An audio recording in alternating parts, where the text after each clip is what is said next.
All right, guys, here we go. Let's get into another episode here of Sports Talk with Hawk, and let's go over some of the coaching hot seats. So we're gonna do a little bit differently. We're gonna do my top 5 coaches that are on the hot seat heading into the 2025 NFL season, and then we're gonna do 5 coaches that they may or may not necessarily be on the hot seat, but they're in a fluid motion depending on how the season goes. So let's take a look. Here we go.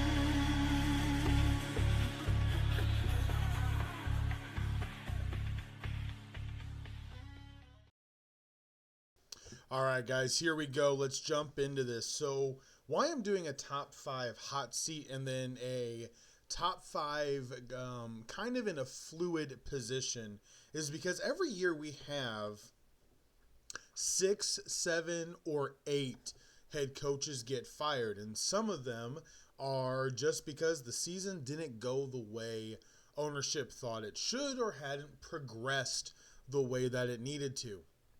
So really, it's a top 10, but it's split up because we can't do it just a top 5 because there's 7 coaches that get fired every year. So let's go ahead and take a look. Let's just run down. This feels good to be back. It was absolutely horrible outside last week. Brutally hot, brutally humid. Glasses were basically fogged up anytime I was outside. It was absolutely gross. This week is going to be much better. July is just in a couple of hours here, and July 4th is this weekend, and I will have that picture in the next podcast of the fireworks that I will be lighting off and being very happy to do so Friday evening. But here we go. Let's jump into this. So guys that I think could be on, let's do the top 5 guys that are definitely on the hot seat. They have to win to keep their job. And it's going to be a variety of how much they have to win. Number 1, Zac Taylor. Zac Taylor, I feel, especially with his relationship with Joe Burrow, this is a situation that is not great. This is a situation where unless they win the division and Joe Burrow is really happy, I don't see Zac Taylor keeping his job after this year. He is currently 46, 52, and 1. He is, however, 5-2 in the playoffs and does have the Super Bowl appearance. But it's not, they start slow. And this year, if they start slow, I think they're just going to get so far behind that division. Baltimore could easily run away with. The wild card teams in the AFC could be 11-win teams that you're going to have to really fight hard. Pittsburgh always is a pain in their butts. I mean, let's be honest. Cleveland defensively can match up with them. But it's going to be really hard if they start out 0-4 or 1-3 again. You just got to start better, especially being an offensive coach. You've got to start out better. So Zac Taylor is the first one. The second one, I know it's going to kind of be like, well, hold it, it's his first year, but Brian Schottenheimer. Listen, I don't think he's going to have his job after this year. He's a stopgap. That's what he is. I've said it since day one. It's one of the worst hires there is. The only reason Jerry Jones would keep him is if he thinks he can make sure he has control and he won't have to get rid of anybody because he can pay Micah Parsons, CeeDee Lamb, Dak, and this head coach, Brian Schottenheimer, won't say a word about it. Won't say a word about how inept the team is, how bankrupt skill-wise the team is, and he can just kind of run them. And I really think it's that simple. I think it is absolutely that simple. Brian Schottenheimer is a guy who's not going to fight Jerry Jones. He feels he can run him over, and they're going to win maybe only 4 games. They may go 4-13. I think it could really be that bad of a season for the Cowboys. I don't know how much Dak's going to be able to move. The defense, I'm really not sure of. Teams have figured out Micah Parsons. And in your own division, even, the Giants aren't as bad on the offensive line. And the Commanders just got Laramie Tunsil. So the guys that he got a ton of his sacks against, the Giants and the Commanders, are no longer bad with the offensive line. Especially if, Jackson Dart comes in and plays for the Giants. They're going to be moving him around a lot. And speaking of the Giants, that's the third coach. I hate it. He will be hired as an offensive coordinator immediately, but Brian Daboll for the New York Giants is the third coach on the hot seat, and I don't think there's a way to get out of him being fired this year. Joe Schoen really put him in a bad spot.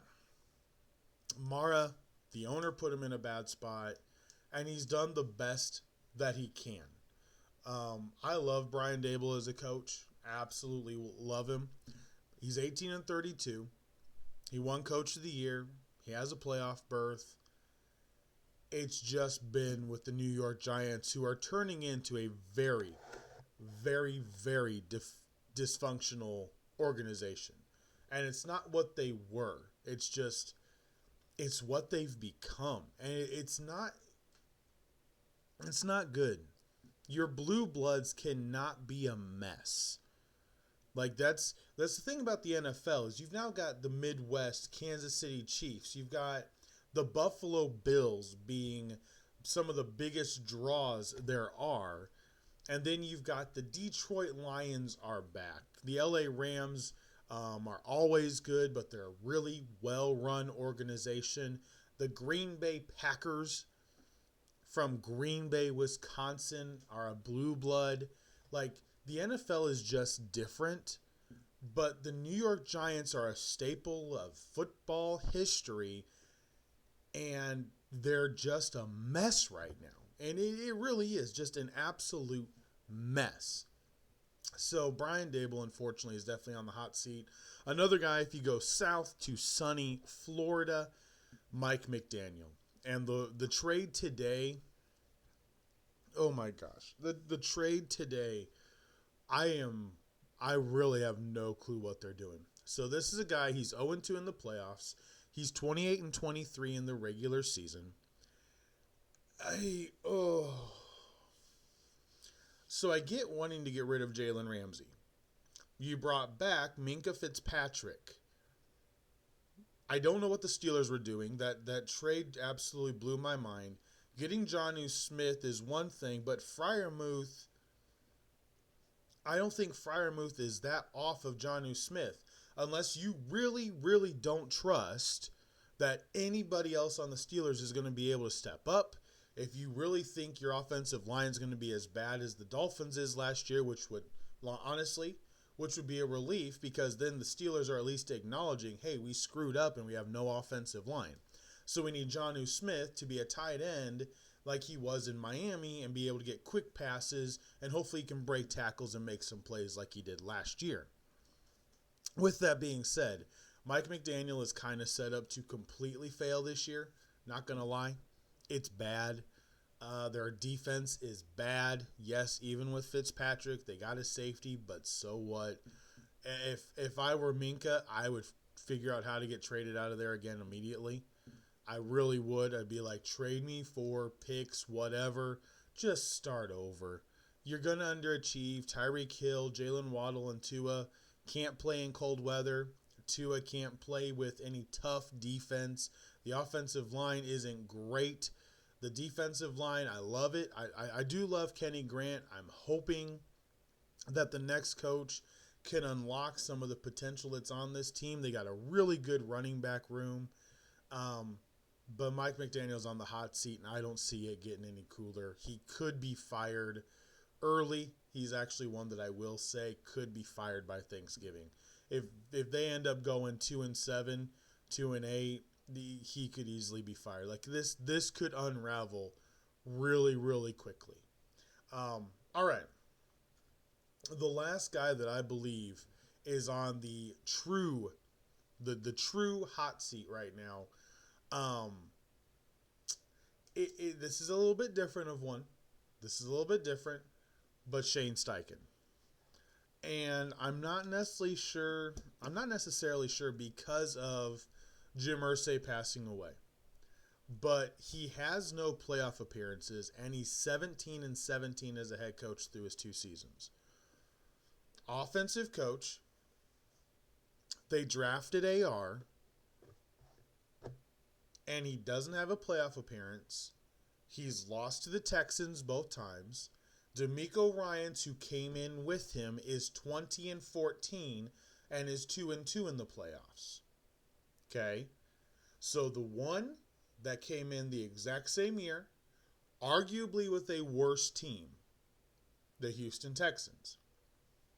The one that came in the exact same year, drafted C.J. Stroud, made an aggressive move for Will Anderson. The front office has been a lot more aggressive, and they are winning the division and have won 2 home playoff games the last 2 years you were a head coach. You have to beat him. You have to do better. Brian Callahan with the Titans will be improved. Do not doubt any of that. The offensive line looks really good. The Titans are my sleeper team because offensive line can travel. Running can travel. They've got some playmakers. Tyler Lockett, I think, is a really good veteran presence out of that slot for Cam Ward, Ridley. Look out for Chimmy Dyke. Like, this is a team that can surprise a few people. The Jaguars, I don't know what's going to happen. If Cohen can unlock Lawrence with a true offensive system that actually works for a quarterback, unlike Doug Peterson, maybe. But Shane Steichen is on the hot seat because he can't miss the playoffs, be an under 500 coach again, and if DeMeco Ryans wins his 3rd straight AFC South Championship, wins a 3rd straight playoff game, you're losing in your own division consistently. Like, that's the issue. So I think Shane Steichen, easily. Mike McDaniel, easily. Brian Daboll, Brian Schottenheimer, and Zach Taylor. Those are my 5 guys that are 1,000% on the hot seat. Now, the 5 guys that I think are in fluid motion. This is going to be where a little bit more of the questions come into play. It's going to be based on how the season goes. So number 1 for me is Jonathan Gannon. You know I would have fired him and hired Pete Carroll a while ago. He is 12-22. This year, they spent big in free agency. It's the best year he's got because the 49ers I still don't think are going to be great. It's another year that he has to get into the wild card. Can you beat Seattle? Can you beat San Francisco? You play your division games tough, but then you fall apart at the end of the year. Jonathan Gannon's position as head coach of the Arizona Cardinals will be thoroughly based on how this season goes. He's a defensive guy. He's a player's coach. From everything I have read, the players love him. But you got to have results. Let's say he goes 9-8 and gets beat out on a tiebreaker for the playoffs. He keeps his job. They keep building for the future. They got Marvin Harrison Jr., McBride. They keep building for the future. He goes 7-10. You're probably having the conversation.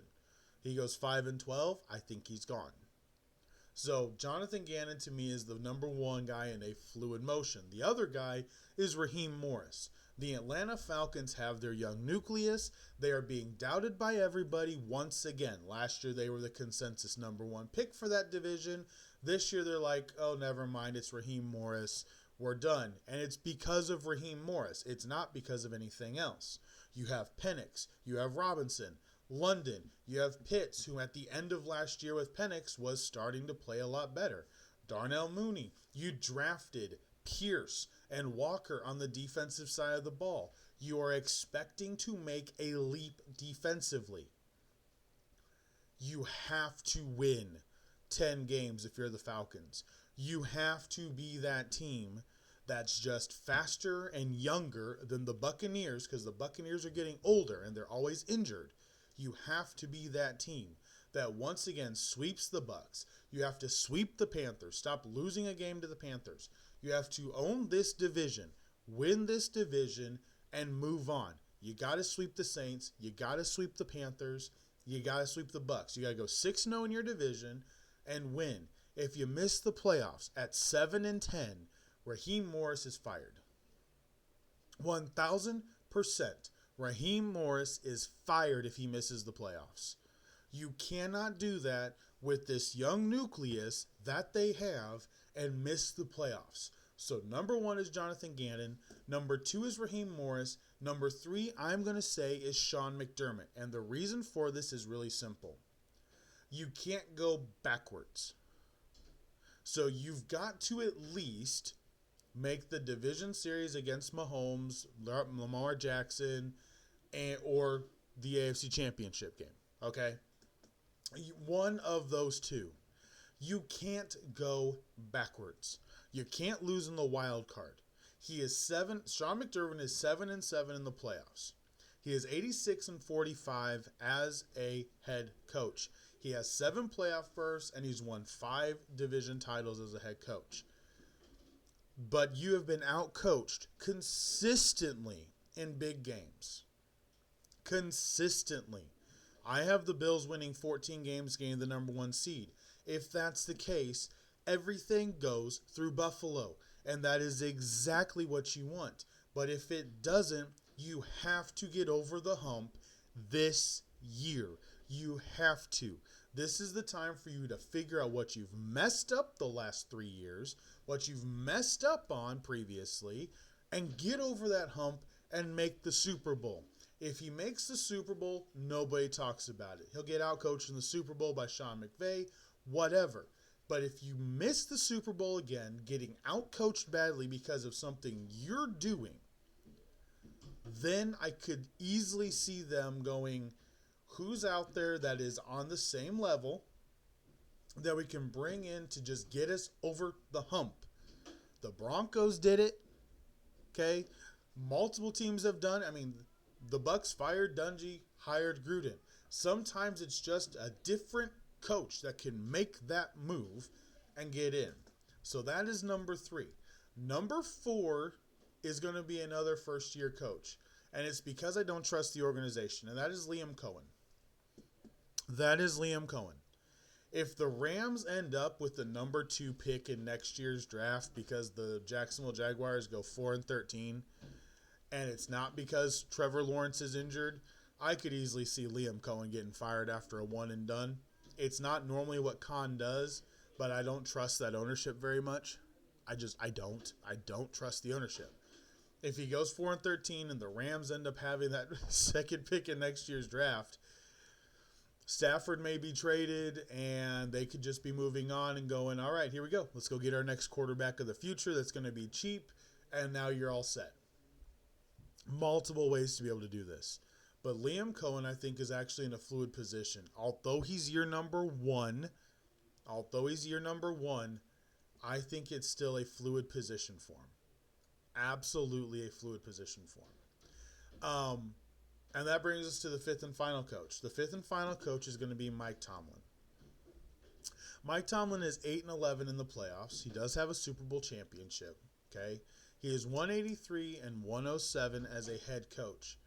But here's the thing: it's a fluid situation.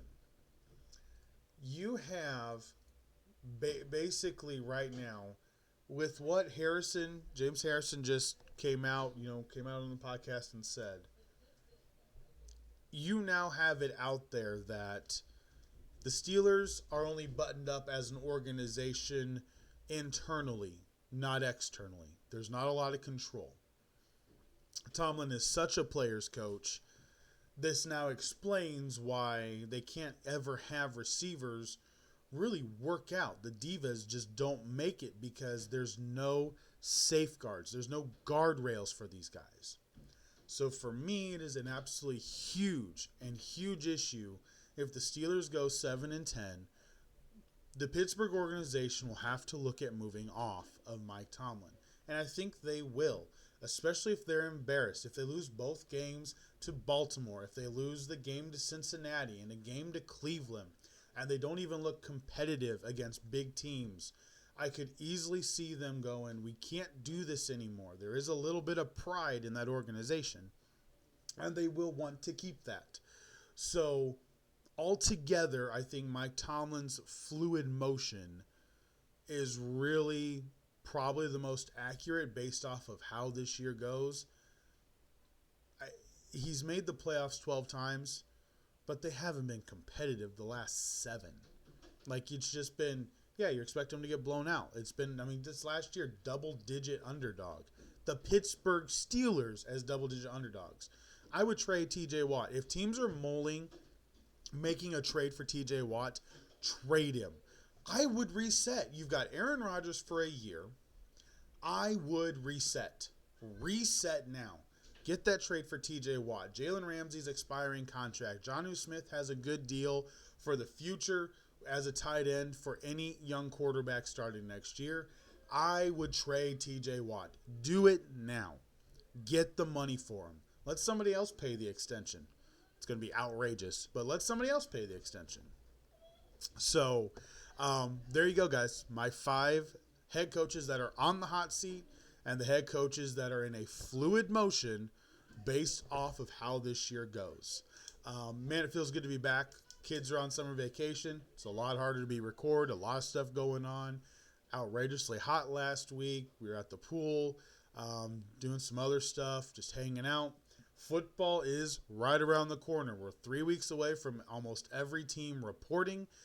Tomorrow we'll have the baseball, which is huge. The July baseball, and I've got all the facts from how this last month has gone, what the difference is, how everything looks now. It's been a lot of fun. Baseball's been a lot of fun.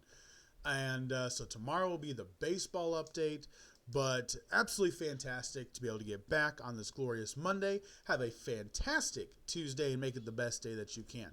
Until next time, guys, make sure to like, subscribe, hit that bell, do all the things you need to do. I deeply appreciate it. And until tomorrow night for Sports Talk with Hawk, I am Hawk, and I'm out. Have a fantastic evening.